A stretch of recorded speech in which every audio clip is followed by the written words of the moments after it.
Hi, I'm Lisa. And I'm Jonathan. And we're Creative for Learning. Today we're going to share 10 young adult books that will engage students and give teachers lots to explore.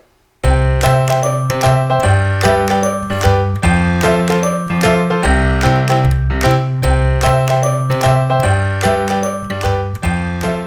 know many teachers are always looking for recommendations for books to teach in their classroom or for books to have in their classroom library, and we thought that we would give you a list of some of our favorites.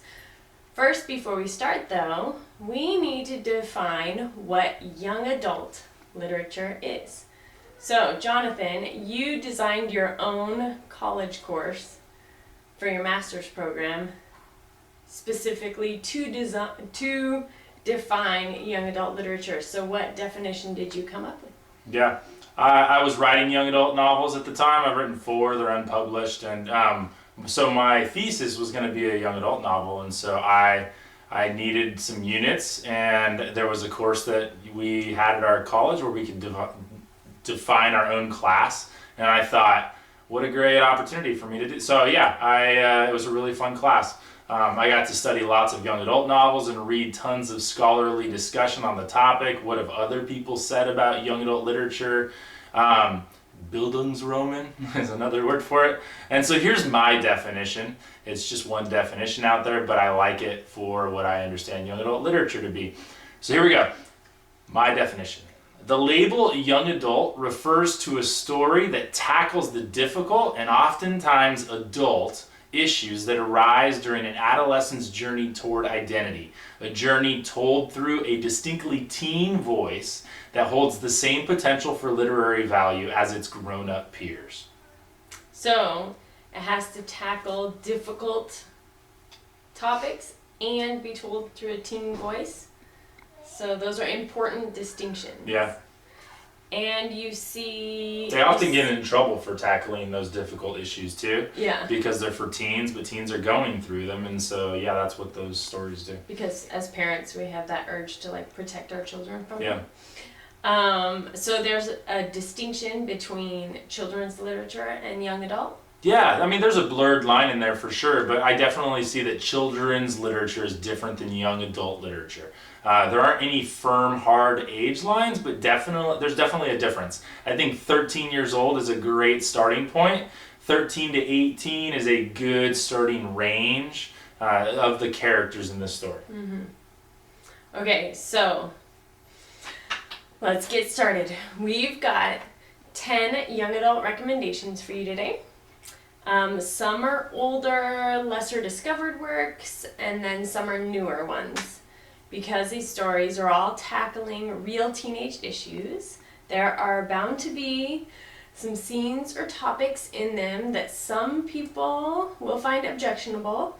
So please read them and decide for yourself, or Google them. You make your own decision. Don't just buy these and teach them because of our recommendation. You've got to make sure that you are cool with handling the topics that are involved in the books. Yeah, though a couple of them are required parent permission to read. I had all of these in my classroom library, and students read them every year. We think they're amazing stories that would yield wonderful learning experiences for all classrooms allowed to teach them. Okay, so wait, so some of these books you would require parent permission for them to read? Yes, just like if any random student was going to come check it off my shelf, there's some of them because because some parent somewhere might find something objectionable in the book. There are some of them that I required a permission slip for. Just to cover your butt, make sure you didn't get in trouble. Yeah, and we'll put the link to that down in the comments down there.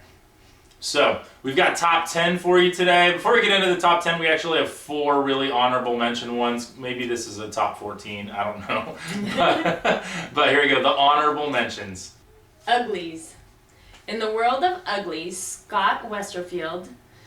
by Scott Westerfield, teenagers undergo the government-paid for surgery to become beautiful, just like everyone else in society on their 16th birthday. There's a lot of high action and some teen romance in this to go around, as well as the dystopian world that takes us into all the timely conversations about the full tapestry of human beauty and our insecurities about ourselves and each other. So, what makes you beautiful? Another honorable mention in Feed by M.T. Anderson. The moon, the 51st U.S. state, is an industrialized wasteland like Earth and the place teenagers like to go hang out after school. We've developed a technological marvel called the Feed. It's surgically implanted in our brains so we can communicate and be entertained 24/7. Beautiful, right? The Feed knows everything we want and gives it to us immediately. What could be wrong with that? In this beautiful future, or believable future, beauty and art have been lost, and we're forced to make the decision, what are we going to let define us? So another honorable mention, I Am the Messenger by Marcus Zuzak. It tells the story of a totally average 19-year-old taxi cab driver, Ed Kennedy. His problems start when the whole town falsely praises him for foiling a bank robbery.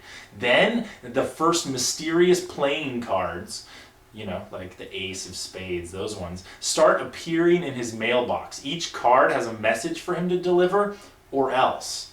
As Ed starts to obey the blackmailers, he realizes he's delivering simple, personalized messages of love to difficult people.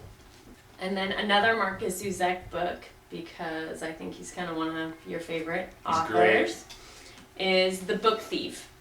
This is beautifully written. It is an astounding piece of literature narrated by the character Death.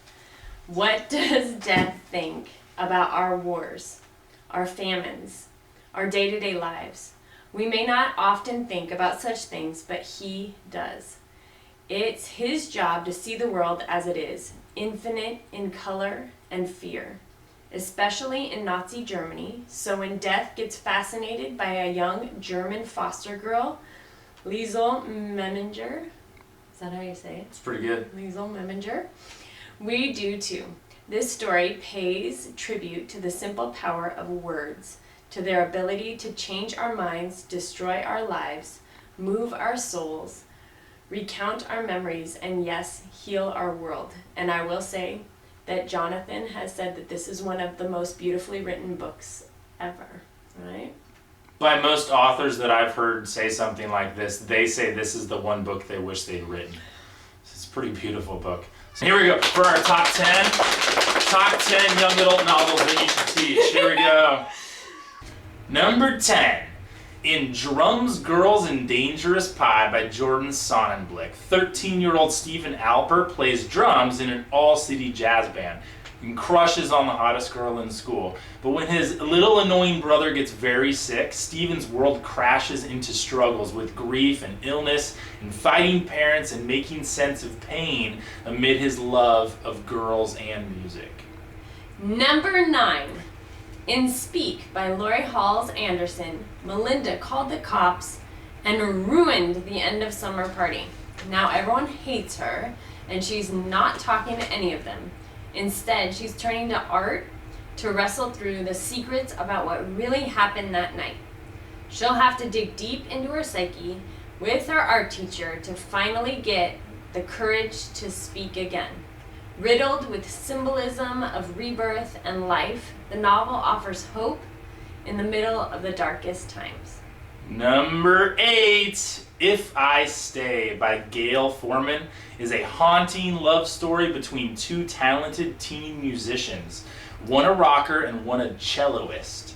Few stories help us visualize the world between life and death like this one, and if it's through these events and conversations that we struggle with why we all want to be alive in the first place. What is so special about living this life we all have? Number 7, In the Compound by S.E. Bodine. The world has ended, and 15-year-old Eli and his family have been surviving in an underground bunker for 6 years now. But some serious problems come up, and Eli starts to wonder if they'd have better chances back up on the surface. Is it actually so bad up there that they'd be stuck down here forever? And why doesn't everyone want to talk about it? This psychological and situational thriller will engage all levels of readers and all genders and everybody. Number 6, Hunger Games. This one was quite popular, by Suzanne Collins. It isn't just a survival story about 16-year-old Katniss. There are deep themes of teenage love and familial loyalty that help us love the characters amid the fast-paced scenes. Then it goes deeper into political uprising with Roman Empire undertones and Dante's 9 Circles of Hell, and the way the media uses the spectacle of TV to seduce us into cheering for violence, desiring fake beauty, and settling to survive instead of fighting to thrive. I was just going to say that book, and it may feel like it's been totally saturated in our culture, but it's not going to be too far along, and it might be even right now, that students actually haven't even read Hunger Games. The ones that are ones that are coming up. There's going to be like a year here where they've never read it, like students who haven't read Harry Potter. And number 5, another one that was made into a movie, Maze Runner by James Dashner, is the first of a series of high-action stories. A group of older kids find themselves in the middle of a giant maze with unbelievable secrets. Every day, they're fighting for survival and trying to solve the mystery. Then, as the maze starts acting funny and rules start changing, they realize the secrets are even more massive than they could have ever imagined. This story taps into the moral questions around human survival, government control, and lots of discussion around the value of human life. Number 4, Unwind by Neil Shusterman shows us the future of America, where teenagers can be unwound if society doesn't think they are worth letting become adults. We meet 3 soon-to-be unwinds whose futures become very intertwined. Some wanting to live at all costs and some wanting to die. This fast-paced story challenges our thinking about lots of big issues in society, what it means to be a human at our core, and how much we desire to make an impact with our lives. Number 3, Paper Towns by John Green. This one Jonathan read to me in the car. It was fun, and I really fell in love with one of the characters. Anyways, by John Green, it taps into the teen desire to matter and connect. Teenagers Quentin Jacobson and Margot Roth Spiegelman. I like that name. It's a fun name. It's fun. Say it. Margot Roth Spiegelman. Margot Roth Spiegelman. Okay, have lived near each other a long time, but not really known each other. And Quentin thinks a surprise visit by Margot and a night of comical revenge pranks has helped him understand her. But he's way off. He has a lot to learn about how fake the world feels and how much more people want to live for. We're getting down here. Number 2, 13 Reasons Why by Jay Asher. Imagine you're high schooler Clay Jensen. You return home from school one day to find a box of cassette tapes, that's right, those old things, recorded by the girl who recently committed suicide. As readers listen to the tapes with Clay, they learn about the high school dynamic, the crazy teen relationships, the loneliness, the backstabbing, the loyalty, the love, and the secrets. And through it all, you learn empathy for other humans who you thought you knew but didn't. And now you see others with new eyes and a new heart, and you reach out to connect with those around you. That is fantastic for that age group. Absolutely. And our number 1, we're going to go a little deeper into it because we love it so much.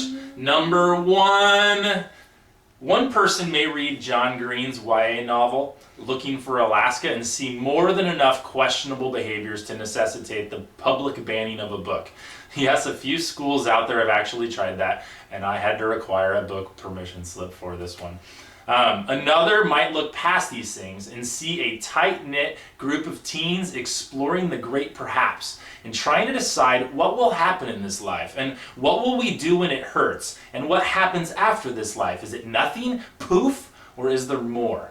Maybe Alaska, the girl who intrigues everyone she meets, is right. Maybe straight and fast is the best way to navigate this life. Miles Halter may not have a clue about Alaska or her philosophy on life, but if you try to stump him, you'll soon learn that when it comes to the last words of famous people, he knows his stuff. They've always intrigued him, as if someone's last words say in bulk who someone really is as a person.